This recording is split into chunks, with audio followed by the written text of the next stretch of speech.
Sometimes the way that Yah speaks to us can take us by surprise. Hi, this is Barry Phillips with 10-Minute Torah, day number 1 of the Torah portion, Emor. We're going to begin reading today in V'ikra, or Leviticus chapter 21, verse number 1.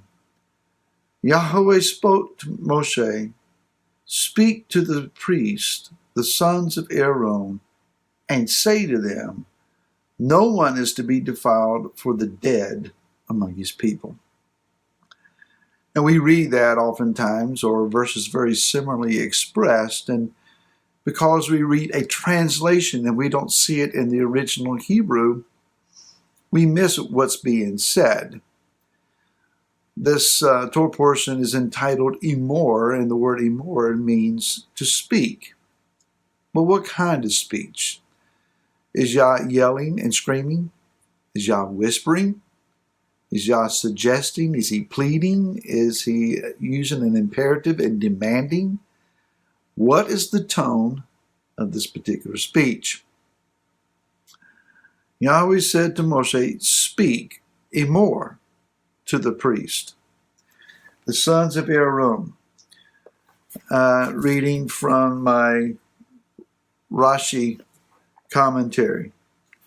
The Hebrew text says, Emor al HaKohanim, that is, speak to the priest, the HaKohanim, B'nai Aaron, the sons of Aaron, and then we see the word Va'emorata.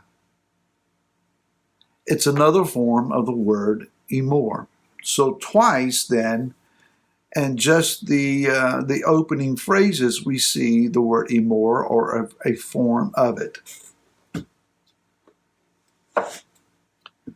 So that being said, what does the word Emor mean? There are two different ways, basically, that the Torah tells us that one is to be addressed. There is the word davar. The word davar is more about a straightforward form of speech. It's very direct. It can even be used to suggest harsh speech, commanding tone, firm, imploring, or absolutely stated. Emor also means to say or to speak, but it's soft speech. It's words that are offered in such a way as the speaker is in consideration of the hearer. That is, that as Yah is speaking then to the sons of Aaron, to the Kohanim, and he is saying to them, do not become defiled because of the dead. We might suggest that this is an absolute statement, a firm command. But Yah is speaking softly here. Moshe, speak easy to them. Speak gently to them. And tell them that when they encounter the realm of death because of the death of a family member, tell them that they must not conduct themselves in such a way as that they become defiled. I want to speak a bit pastorally today.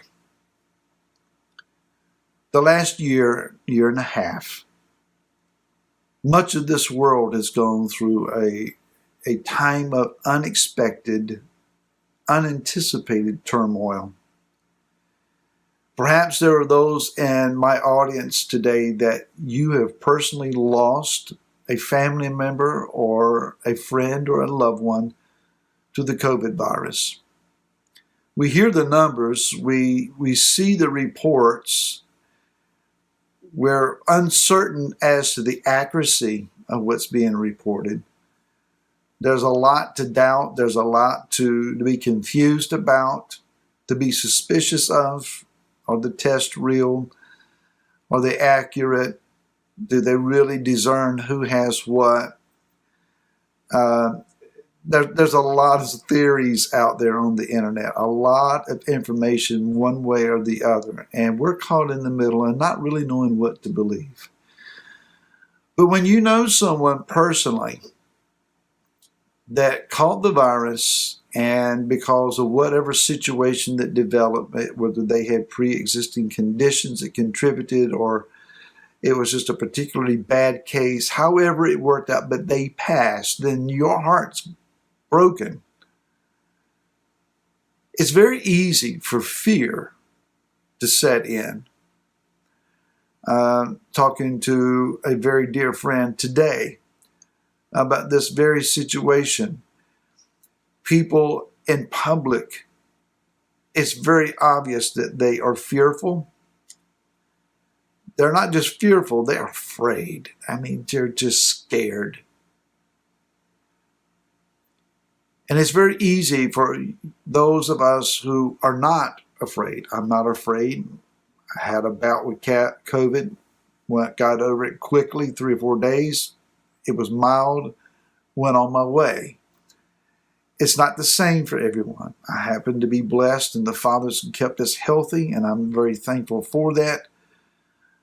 But not everybody's in that boat. It's very easy for maybe someone like myself to look at this situation and just say, it's not a big deal. But for those that have experienced the brokenness of this, it is a big deal. And it's not right for me to look down on you or anyone else. Yah is saying to us, I know you're afraid. I know that it's a scary time. And so his words to us at this season are not words of harshness. Yah's not pounding his fist and demanding that we have a certain attitude. He is speaking softly to us. The speaking softly also includes, however, the command that when death occurs, do not become defiled for it. Now, what does that mean? Yah's presence has been entrusted to a certain people. Primarily, it's been entrusted to Israel. That's us. And for all of our assumed Torah knowledge and all of our presumed understanding of what it is that he is saying to us in these last days, we're still not there yet. We're still growing. We're still learning. We're still trying to figure out how best to observe Torah and its commands in a land of exile where things are very un-Torah opportunity. Such a word as that. It's a struggle. But nevertheless, the presence of Yah has been entrusted to us. What we must not do is take the presence of Yah that is set apart, that is holy, that is pure, that is filled with life and light, and drag it down into the ditch of fear and suspicion and conspiracy theories and anger and hurled words and assaults of words, insulting words, division between ourselves and those who disagree with us. We must not drag his presence down in that till it's become defiled with the arena of death. There are those that promote the fear and the anxiousness associated with death and its potential. But let's understand this, that if in this life we live, it is to live for Messiah. And Rav Shul says, if we die, then it's to our gain. We should not fear what may take place. No one wants to volunteer to die. No one wants to lose this life. We enjoy living. But Yah's presence has been given to us. Here's the question. Can he trust you? Can he trust me with his presence to walk uprightly, to walk with a pure heart, to keep a pure tongue, to have a righteous attitude in a time when death is wanting to circumvent everything and overtake everything? We are to be merchants of life and hope and trust and purveyors of his presence. May that rule our day. Walk in him today. Let his light shine. We'll pick up here tomorrow, and until then, shalom.